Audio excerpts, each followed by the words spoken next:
48 گھنٹوں کے اندر وفاقی دارالحکومت اسلام آباد سے غیر معمولی خبر آئی ہے۔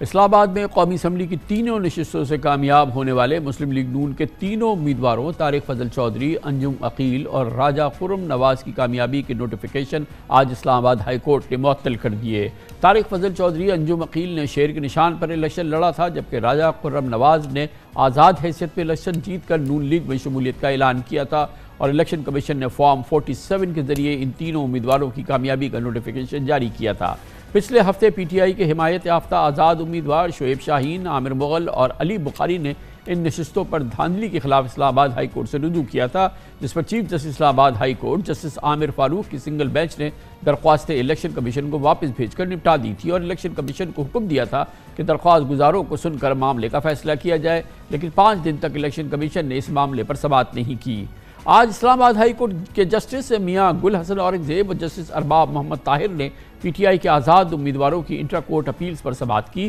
جس میں درخواست گزاروں نے اسلام آباد میں قومی اسمبلی کی نشستوں کے انتخابی نتائج کو فارم 45 کی بنیاد پر چیلنج کیا۔ سماعت کے دوران الیکشن کمیشن کے وکیل نے نون لیگی امیدواروں کی کامیابی کی نوٹیفیکیشن معطل نہ کرنے کی صلاح کی، جس پر عدالت نے الیکشن کمیشن کو امیدواروں کی درخواست سن کر قانون کے مطابق فیصلہ کرنے کی ہدایت کر دی۔ تحریری حکم نامے میں عدالت نے الیکشن کمیشن اور تینوں امیدواروں کو پرسوں یعنی 21 فروری کو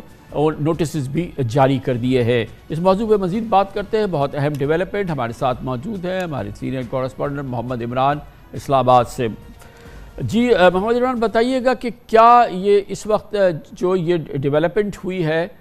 اس کے کیا اثرات ہوں گے، اور کس طرح سے اسلام آباد ہائی کورٹ آج اس نتیجے پہ پہنچی کہ اس نے فوری طور پہ یہ سسپینڈ کر دیے نوٹیفیکیشن ان تینوں امیدواروں کے؟ اس کی کیا کمپلسیو ریزن تھے آپ کے خیال میں؟ بہت شکریہ کامران صاحب۔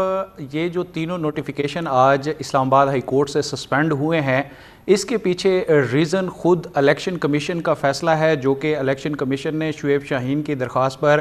11 فروری کو دیا تھا۔ یہ جو لیٹیگیشن ہے یہ 9 فروری کی صبح 6:45 سے شعیب شاہین نے شروع کر دی تھی۔ اس وقت فارم 47 کا اجرا بھی نہیں ہوا تھا۔ جب انہوں نے پہلی اپنی درخواست 9 فروری کی صبح آر او کو دی، اس پر کوئی ایکشن نہیں ہوا۔ پھر انہوں نے دوسری درخواست ڈی آر او کو دی، اس پر بھی کوئی ایکشن نہیں ہوا۔ تو اس کے بعد پھر وہ کنسولیڈیشن کے حوالے سے الیکشن کمیشن کے پاس گئے تھے، جس پر 11 فروری کو الیکشن کمیشن کی جانب سے فردر کنسولیڈیشن کا جو عمل ہے اس کو پوسٹ پون کرنے کا حکم دیا گیا تھا اور اس پر سٹے جاری کیا گیا تھا۔ ایک اور جو سالڈ چیز آج اس نوٹیفیکیشن کی سسپینشن کا باعث بنی، وہ آر او کا 11 تاریخ کا لیٹر ہے، جس میں وہ یہ ایکسیپٹ کر رہے ہیں کہ الیکشن کمیشن نے چونکہ کنسولیڈیشن کے عمل کو روک دیا ہے، اس لیے فردر اس میں کنسولیڈیشن نہیں ہوگی۔ لیکن پھر ہم نے دیکھا کہ 11 تاریخ کو ہی ان امیدواروں کی کامیابی کا نوٹیفیکیشن جاری ہو گیا تھا۔ تو پھر اب جو اسلام آباد ہائی کورٹ میں انٹرا کورٹ اپیل آئی ہے، اس میں عدالت نے یہ کہا ہے کہ بادی النظر میں جو الیکشن کمیشن کی جانب سے یہ کامیابی کا نوٹیفیکیشن جاری کیا گیا ہے، وہ خود الیکشن کمیشن کے 11 فروری کے نوٹیفیکیشن سے 11 فروری کے آرڈر سے مطابقت نہیں رکھتا۔ اور عدالت نے یہ بھی کہا ہے کہ ہم نے جب ریکارڈ کا جائزہ لیا تو یہ بادی النظر میں نظر آتا ہے کہ فارم 48 اور فارم 49 کے اجراء کا عمل ہی مکمل نہیں کیا گیا۔ اس لیے اب عدالت نے جو نیکسٹ ڈیٹ رکھی ہے، اس میں عدالت نے یہ کہا ہے کہ یہ تمام ریکارڈ بھی عدالت میں پیش کیا جائے کہ جس کی بنیاد پر یہ کنسولیڈیشن کی گئی اور نوٹیفیکیشن کے اجراء کا عمل جو ہے وہ مکمل کیا گیا ہے۔ گویا کہ یہ ان تینوں ریزلٹس کے حوالے سے اس وقت کافی پیچیدہ صورتحال ہے، اور یہ ایک آدھ دن میں تو یہ سالو ہونے والی نہیں ہے۔ پرہیپس اب کیا اس کا مطلب یہ ہے کہ اب خود اسلام آباد ہائی کورٹ اس معاملے کو پروب کرے گا، اس کی جڑ تک پہنچے گا اور پھر تمام ریکارڈ کا جائزہ لے گا؟ جی، یہ چیزیں دونوں طرف جا سکتی ہیں، کیونکہ اس جو آج کی سماعت کا ریٹن آرڈر ہے اس میں ایک اضافی نوٹ بھی شامل ہے، جس میں عدالت نے کہا ہے کہ پہلے تو ہم نے اس کیس کی جو فردر پروسیڈنگ کی ڈیٹ تھی وہ 22 فروری کو رکھی تھی، لیکن سماعت کے بعد ہمیں پتہ چلا کہ اسلام آباد کے حلقوں کے لیے الیکشن ٹریبیونل کا قیام عمل میں لایا جا چکا ہے، تو اس لیے اب اس کیس کو 21 فروری کو رکھا گیا ہے۔ عدالت نے چونکہ ریکارڈ بھی طلب کیا ہے تو اب ریکارڈ اور شواہد کا جائزہ بھی عدالت لے سکتی ہے، اور جو الیکشن کمیشن کا ایک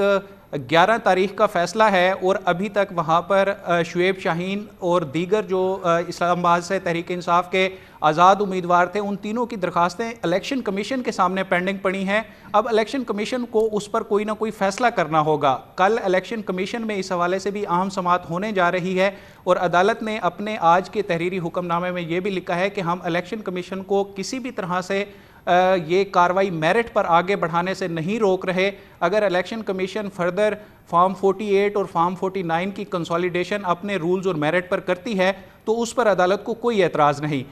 یہ ہے کہ مگر اس فیصلے کو وہ فیصلہ چیلنج ہو سکتا ہے پھر عدالت میں، اگر الیکشن کمیشن کا جو بھی فیصلہ ہے، جیسے یہ نوٹیفیکیشن چیلنج ہو گیا اور پھر آج اس کو معطل کر دیا۔ یہ خاصا پیچیدہ مرحلہ ہوگا کیونکہ ابھی تک جو چیزیں ہیں انٹرا کورٹ اپیل بھی اسی بنیاد پہ سنی جا رہی ہے کہ فارم 47 کے اجراء سے پہلے چیزیں لیٹیگیشن میں چلی گئی تھیں، اور یہ کہہ دینا کہ سمپلی کہ اب الیکشن ٹریبیونل کا نوٹیفیکیشن آ گیا ہے تو اب یہ معاملہ ٹریبیونل میں جائے گا، تو یہ اتنی سادہ بحث نہیں ہے۔ بہت بہت شکریہ محمد عمران ہمارے ساتھ تھے۔ Commercial break